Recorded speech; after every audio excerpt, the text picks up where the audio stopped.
I don't see a world where Andre Drummond should be on the floor next season.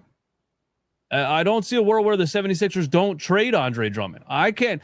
First of all, I couldn't see it last season, and I know Adem Bona might still have a fouling problem that he had. Maybe that'll be the reason Andre Drummond is on the floor next season at times. But it's not like he doesn't foul either. Last season, I thought Adem Bona should have had so much more center minutes than he got. For sure. But Nicky Nurse, he has to see a guy for 7 years before he plays him.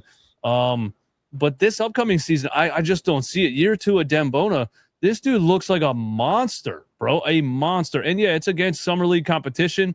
It's not like he was bodying some of the best big men in the NBA out there. He was pushing Filipowski out of his way.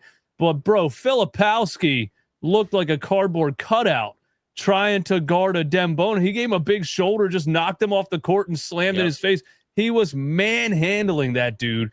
And you talk about athleticism. That dude's athleticism is freaky. I mean, the left-handed slam that he had, I didn't even know he could dunk with his left hand. He was so high in the air. I don't think the NBA's talking about Adem Bona enough. His athleticism is wild. When he gets ahead of steam to the rim, he might rip the rim off of the backboard. I'm so excited for Adem Bona, and I think that I don't see a world where Nick Nurse does what he did last season with these guys in their second year, Adem Bona, Justin Edwards, and guys like that. Yeah, Philly fans are not going to put up with it, man. I mean, No. Andre Drummond last year. Look, I'm gonna defend him just a bit. I mean, Drummond, he was terrible last year, but I don't think he should have only been with Embiid healthy. He wasn't going to be, he only looked really that bad because he was getting so much time. And I think even when we signed him in the 2022 season, when he was not really getting many minutes, just being a backup center off the bench, giving you 10 to 15 minutes, just a guy who can grab some rebounds and maybe catch the blobs, that was fine. But no, Drummond, man, he was cooked last season. I mean, there really isn't getting, there's no way around it. Adem Bona is superior to him. I mean, he had, his first dunk, man, when he received that pocket pass from Justin Edwards right into him, man, just physical, slammed it home. And that is what the Sixers need. They need more youth. They need more athleticism, and they need guys who can, run up, a decent pick and roll and really play physical. I don't think Drummond at this point of his career, he really has that athleticism anymore, man. I mean, he dubbed himself the greatest rebounder of all time. And look, I don't think one guy can really fix an entire team's rebounding, but he still really wasn't that good of a rebounder. And I've not seen a basketball player miss so many more open layups than Andre Drummond does. Other than Matisse Thybulle, it's actually nuts. It's nuts. The term shooting bricks, I always think of because it looks like he's throwing a cinder block at the backboard. That's how he shoots the ball. Right, yeah. And Adem Bona, he needs to be the backup center. Now, Nick Nurse, I'm not feeling good about him, man, because he was playing Gershon Yabusele at center. And some Sixers fans are saying, well, that was actually, one of their better lineups last year when Yabu was playing center. I'm like, okay, maybe they could score the ball, but defense, interior defense, I mean, we had to watch Mo Bamba and Paul Millsap protect the paint, over these past couple of years. Yabu was not a good paint defender. No. And you need someone who's young and athletic who could jump. And Adem Bona, he can do that. He was looking like Giannis out there, and he had more dunks in that game than Tobias Harris did in his entire Sixers career. So it's time to play Adem Bona at backup center. It's time for Nick Nurse to finally stop dilly-dallying and get serious, man, because Sixers fans, they're getting fed up. Sixers fans, we watch every game intently, no matter how trash the team is, because, we are sick in the head, but we love our team, and we know that the rest of the league, it is moving towards youth. It is moving towards guys with some fresh legs under them.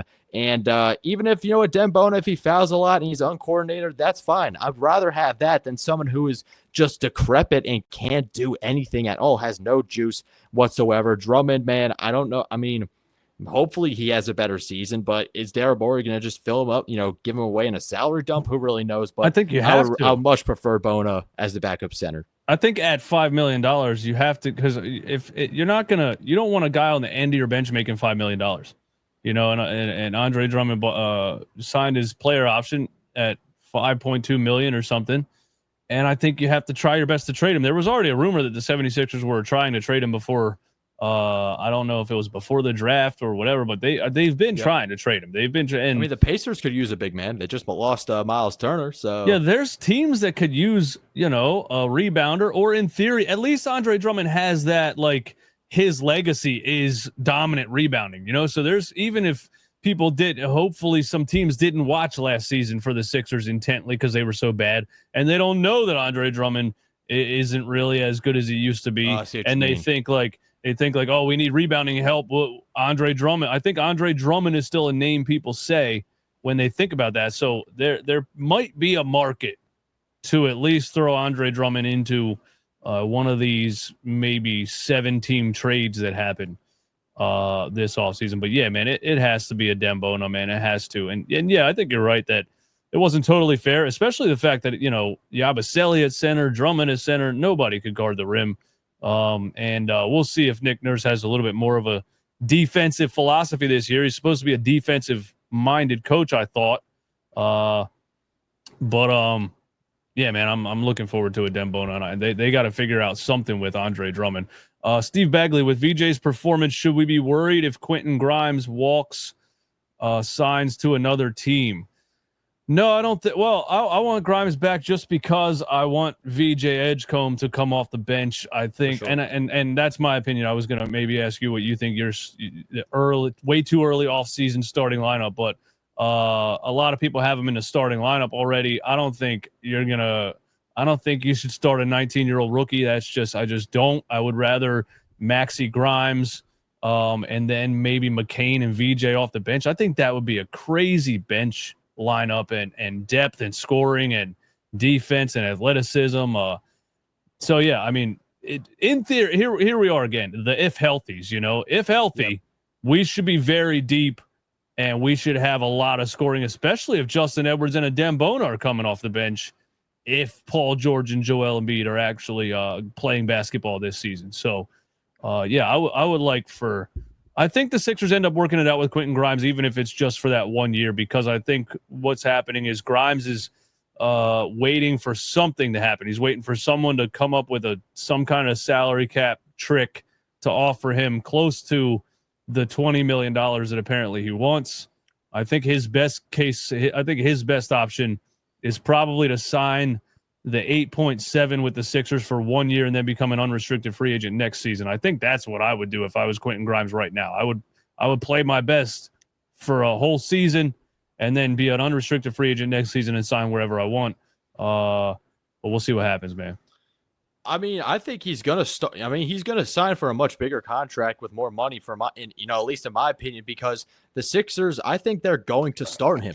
When you're being offered a starting spot, you're getting a lot of minutes, you're getting a role, a significant role on the team, especially a team like the Sixers that have a lot of great guards. And it's crazy because the Sixers actually have 4 legit NBA guards. You know what I mean? Not any guys who have busted jump shots who we just hope can, do something. We have guys with defined skill sets, versatile skill sets to complement, our older stars. And that is great, man, both for in the short term and the long term. And I would prefer if Quentin Grimes starts, because having a 3-and-D big, combo guard next to Tyrese Maxey, that is a fantastic fit. That's the same reason, sort of why we're talking about VJ Edgecombe as a great building block next to Tyrese Maxey, because he can sort of compensate for Maxey. Maxey, of course, is not a liability defensively, but he's not really good defensively, I would say, either. Having a guy who can really lock down on the perimeter while being a threat on the offensive end of the floor, helping out Maxey,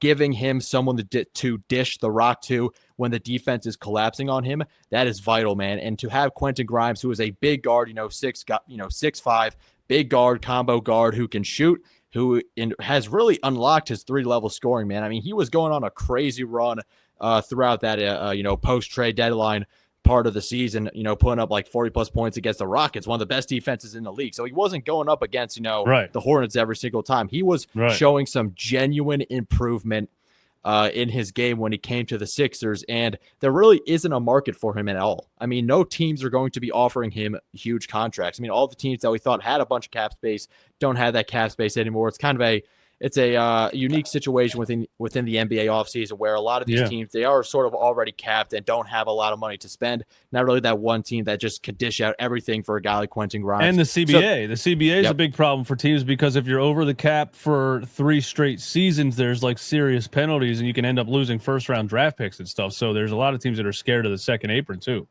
So not only do you have the CBA, you just don't have any teams that value Grimes the way his camp does, and it makes sense the way why his camp is valuing him like that.